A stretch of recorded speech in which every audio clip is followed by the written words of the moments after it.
Yeah, great to see everyone. Welcome Andy Marie, Bonnie, Jimmy, Humble Dancer, Lalang, 10th Doctor, and KT.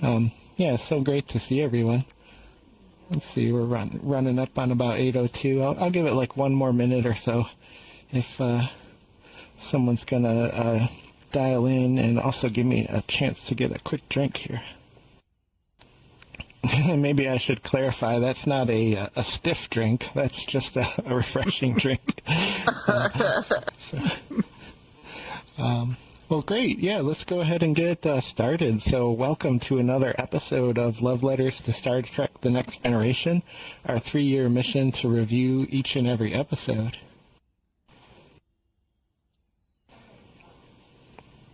And once again, would like to extend a thanks out to the community. Just such a fun thing to do to kind of cap off the weekend and get ready for a new week to hang out and talk together about some Star Trek. And as anybody might already know, if you are interested in seeing the episodes, Paramount Plus is pretty much like a one-stop shop for most things Star Trek. But there's also this wonderful Blu-ray disc set that you can find for sale on like eBay, for example. And it comes with lots of wonderful extras if you have a Blu-ray player at home.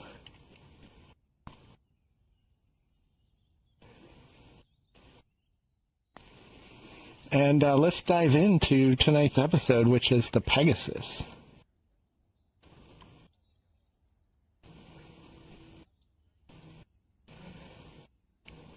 And the general summary of this week's episode is an admiral comes aboard the Enterprise and has a top secret mission, but this mission has some kind of dark ties to Riker's past.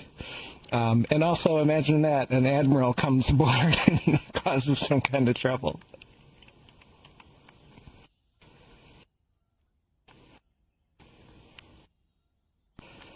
First thing I'd like to talk about, too, is the way the episode starts out.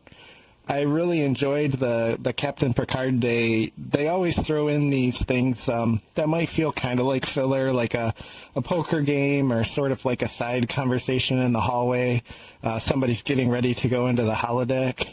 But it sort of gives this immersive look into the life aboard a starship. Not everything has to be about the ship's operations or the adventure or the politics, but I think Star Trek does such a good job of just painting like everyday life in the 23rd century, getting some little wound healed in sick bay or something to that degree. But also would like to point out just how much Star Trek has kind of this fan outreach culture as well that I really appreciate.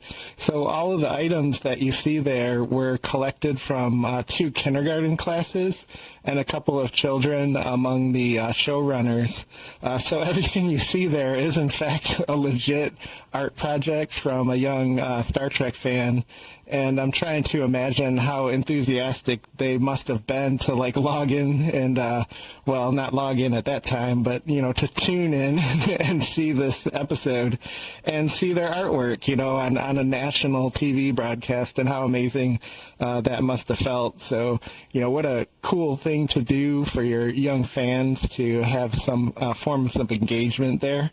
And I believe the bust on the right-hand side of the screen there with the arrow pointing to it is the one that he chose to win the competition. There's a little conversation about it in the hallway, and I think that's the one that he mentions. But not only that, if you search Reddit threads, there's actually quite a bit of people that recognize Captain Picard Day as being on June 16th, which is roughly the agreed-upon translation of the star date for this episode is June 16th. So if you ever want to set your calendars or go into a Reddit thread and just have a little fun with it, there's a Captain Picard Day every year on the internet.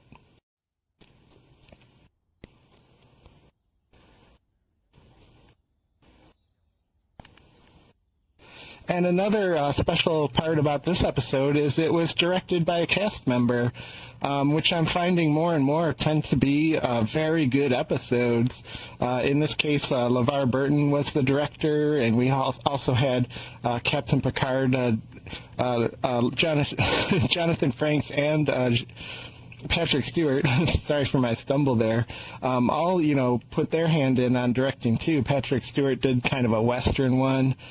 Jonathan Frakes did like the Drumhead, the one where the Starfleet intelligence came aboard and kind of started interrogating everybody. I'm remembering the ones directed by LeVar Burton as well have this like wonderful character depth and consistency. So I find that when one of the cast members is directing, now here in season 7 with all these deeply established characters, I think they add like a little bit extra of an element of like trueness to the character. And I thought that really shined through in this episode.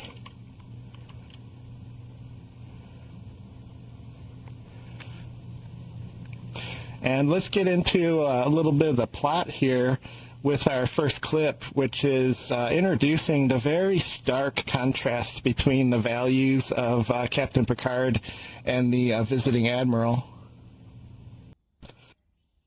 So there we have a reference all the way back to season 1 when Captain Picard and Commander Riker first met, and Captain Picard kind of gives them some questioning about why he made this decision to not let the Captain DeSoto beam down into a dangerous situation.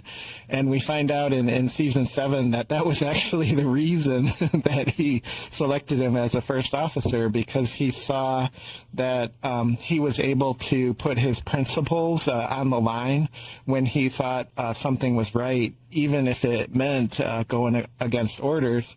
And we have this really snarky comment from the Admiral, kind of shocked that he would choose somebody that, could be seen as insubordinate. He, goes by the orders strictly, and, you must follow the chain of command. And as we know time and time again, Captain Picard tends to kind of go outside of that chain of command when he feels it's necessary. And we're going to talk a little bit about that as the presentation goes on.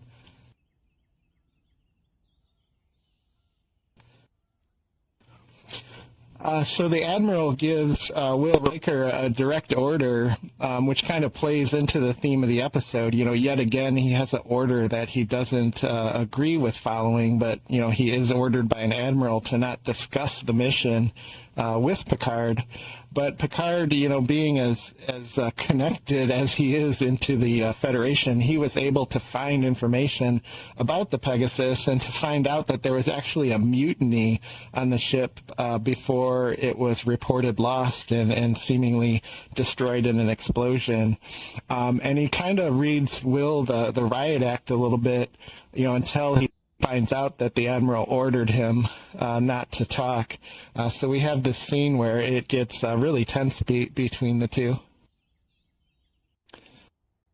So a lengthy but really deeply intense scene between the two characters, and a couple of things come up there. Is one, Will tells him as much as he can without starting to violate the direct order. But another thing that we see in this episode is how handicapped the captain is without like all of the information. If Picard, if this was the moment that Will had told Captain Picard what was going on, like none of this would have went the way that it did. So we get to see the captain kind of making these clumsy decisions throughout the episode that we're not normally used to seeing, and it's because he's not playing with all of the information in this episode. And we see, when he eventually does find out what's going on, he takes very quick and decisive action. And the conversation ends with quite a little bit of a uncomfortable truth there, where if the captain feels at any time that Will withholding information is putting the ship in danger, that he would really reevaluate whether or not Will was fit for command. And we saw in Will's face, how shocking it was to hear that, and it's also very shocking as an audience member.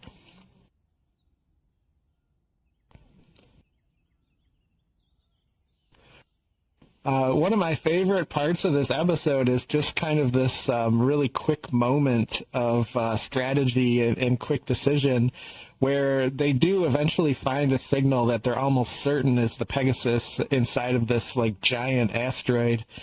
And the Romulans are kind of wondering, okay, did they find something? Because they're really checking out that asteroid, so they start like coming over, and they have this maybe like 1 or 2 minute window before the Romulans get into sensor range where they'll see like what's going on, and they flood the asteroid with with this radiation which sort of masks the signal, so that the Romulans won't detect the ship, and this radiation is like naturally occurring, so they wouldn't really be suspicious. And the Enterprise actually moves off, giving up its position. So this complete and total misdirection, and this is one of my favorite parts of playing strategy games or like first-person shooters with friends, is to try to create these moments of like confusion and indecision and misdirection.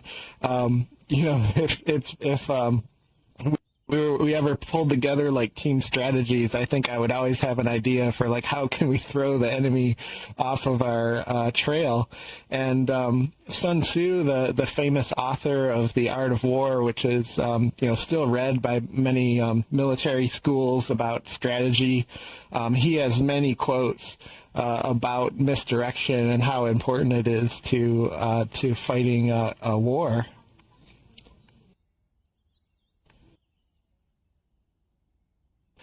And these are some very good sources of material on real-time strategy that did happen during World War II, where Operation Mincemeat was this intelligence operation that was designed to try to convince the Germans that the Normandy landing was actually going to occur somewhere else.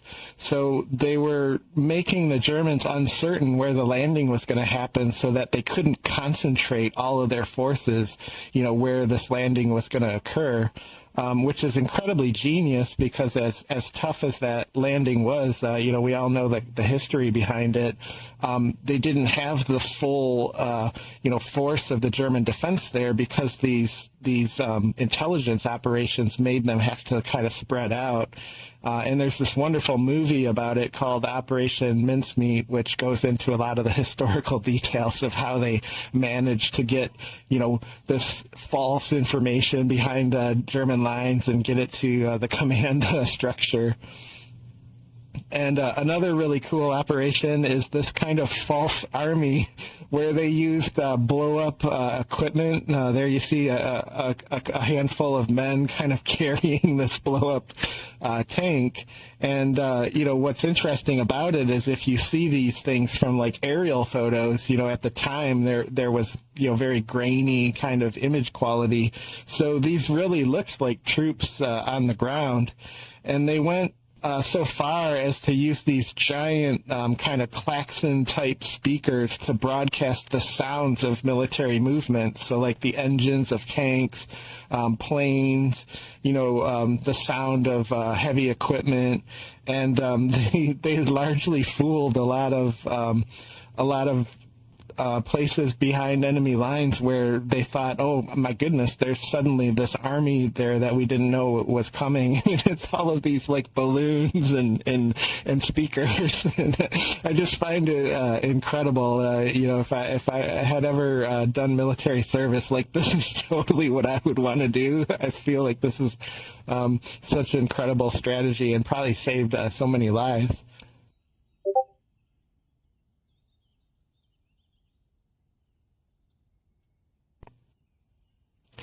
And, this is largely a very deeply focused character episode that I found in reflection. And we know in Commander Riker's history that his mom had passed away at a very young age. And instead of being supportive, his dad kind of emotionally withdrew into his own grieving. So Will not only lost his mom, but he sort of lost his dad emotionally at the same time. And it would probably leave this incredibly big hole in his life as he was growing up, as a young boy and then ultimately a teenager. And it makes sense that he would join Starfleet and graduate, top of his class because he's so enthusiastic, and meet this, up and coming captain that sort of takes him under his wing as this, maybe father figure. So he would have been incredibly influential to Will, but we find out much later that this kind of intelligence persona was deeply embedded in him as a captain, and he largely probably preyed on Will's eagerness to to try to do what the captain wanted, and he faced this really tough decision as a cadet. Or at that time, I think as an ensign, to defend his captain against a mutiny. And, coming out of the academy with all of the rah, rah, rah, honor and duty, he chose to side with the captain. And then ultimately sort of gets taken under Captain Picard's wing as yet like another sort of fatherly mentor. And in this case, the captain has this off-the-charts level of integrity and compassion, and he learns like this whole new philosophy that it's not always just about following orders, but you have to kind of maneuver within the rules to find the best outcome for everybody. So I think largely the experience on the Enterprise with this found family and ultimately Picard's mentoring, he sort of started healing that empty wound of his childhood where he really lost like the support of both of his parents at a very young age.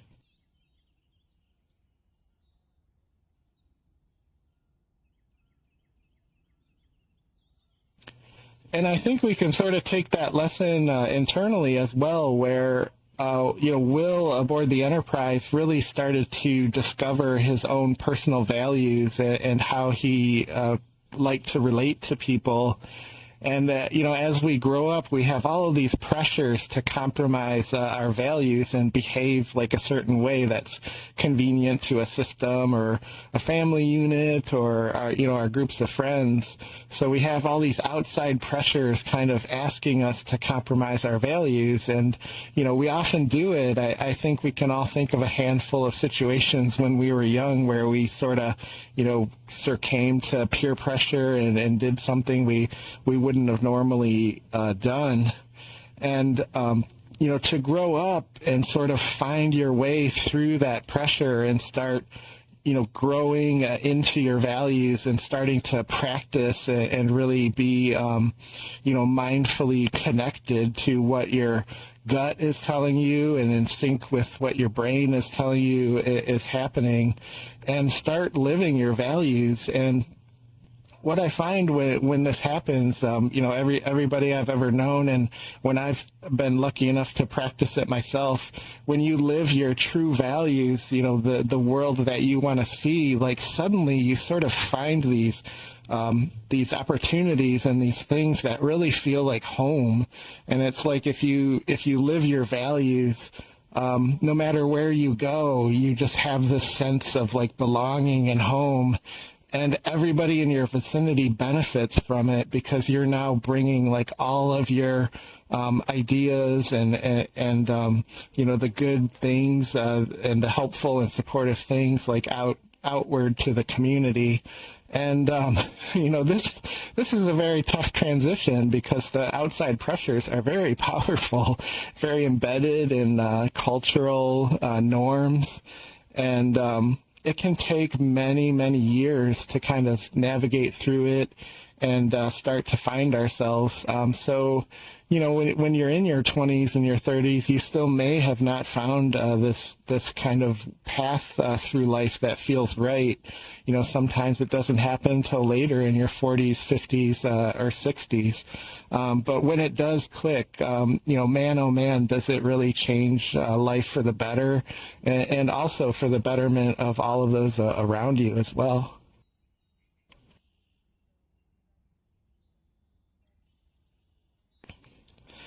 And I wanted to include this scene as well. I think this is kind of a very character-defining moment for Riker, where he sort of finally makes the ultimate decision that he's going to disobey the Admiral's orders, and he's going to do what he feels according to his own values. And welcome, Mason. Also so good to see you. Glad you could come in. Welcome, Ender. Really great to see you. Glad you could join us. And yeah, right on the heels of a nice scene there to come into as well. Like, wow, what a beautifully crafted scene. I really enjoy rewatching that. And it almost gives me some echoes of Drumhead too, where Captain Picard, he sort of led the questioner through this series of questions that ultimately sort of triggered this real underlying like fear and anxiety that came out in this giant expression of emotion. And we get to see that like towards the end of the scene, that Riker just holding his ground and communicating that he thought it was wrong, like really triggered the Admiral, and he started kind of shouting. And just before they experienced that, whatever that explosion was.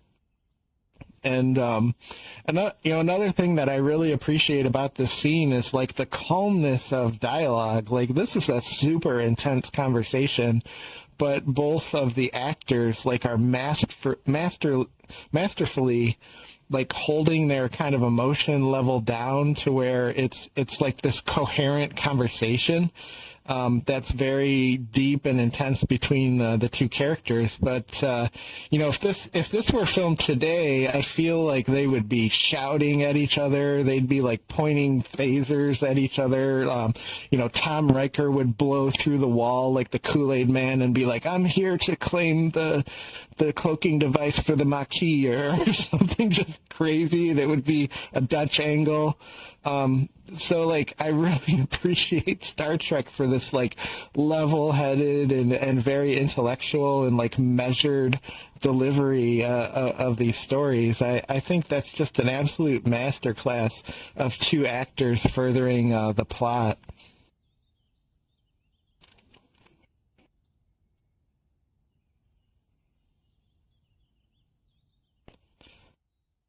And this is where Riker comes back aboard the ship, and he's on the bridge.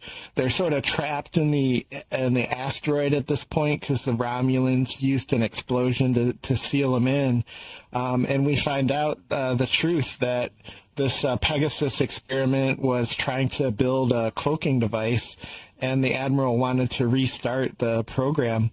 And Will, going against orders, living his truth, adhering to his values, following in the footsteps of Captain Picard, discloses this information. And now Picard finally has all the information to start making decisions.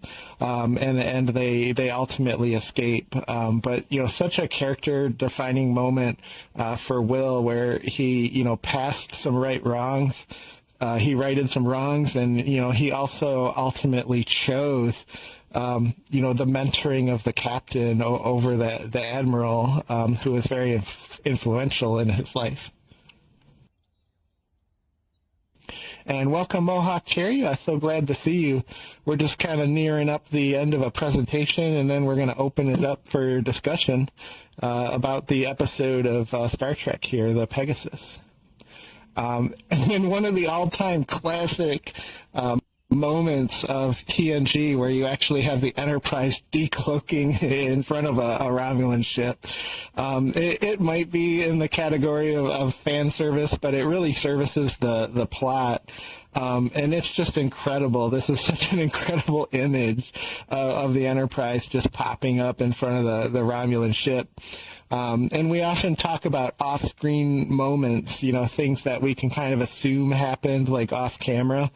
And I would have loved a little deleted scene of the reaction of the Romulans when suddenly the Enterprise just appears in front of them. That must have been a shock.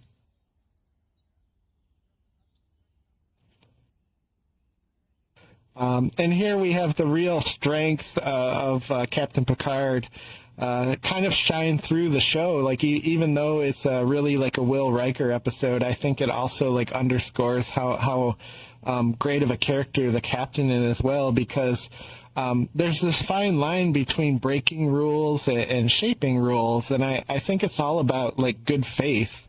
When you're breaking the rules in bad faith, you're just trying to benefit, in a way, like in a cheating way. But to shape the rules, you might have to break the rules, but like in this good faith, like for the greater good. And we see the captain do that again and again. And he builds this reputation of like the highest level of integrity where, he challenges Federation law at the highest courts. And, we see him kind of do it again and again. He rewarded Data for disobeying orders when he was able to just, uncover that the Romulans were cloaking through this kind of embargo that they had set up. And in the episode of First Duty where Captain Picard sort of gives Wesley a real dress down for, knowing that he's withholding information, that he maybe didn't break any rules, but he's not telling the truth. And when Data had created Lal, the Admiral was going to forcibly take Lal off the Enterprise. And the captain said, not on my watch. You are not going to do that. And, he's able to navigate those situations because of the reputation that he's built, because he holds to this really strict code of his own values. And I think he serves as that example for us. And, one of my favorite parts of the show is that these kind of intrinsically good human values are what win out in the future, and Captain Picard is such a humongous character that like leading us into that story.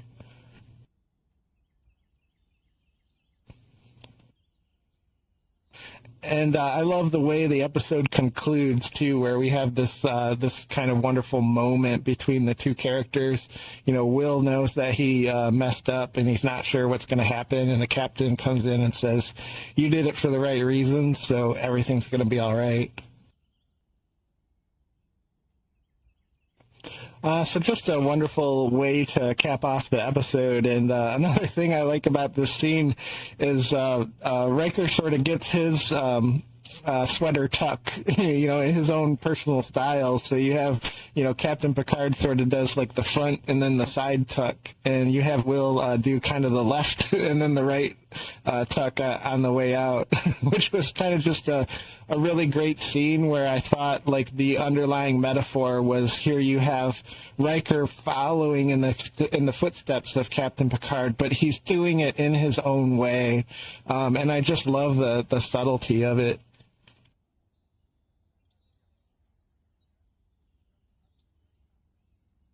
And Q's judgment is be a rebel with a cause.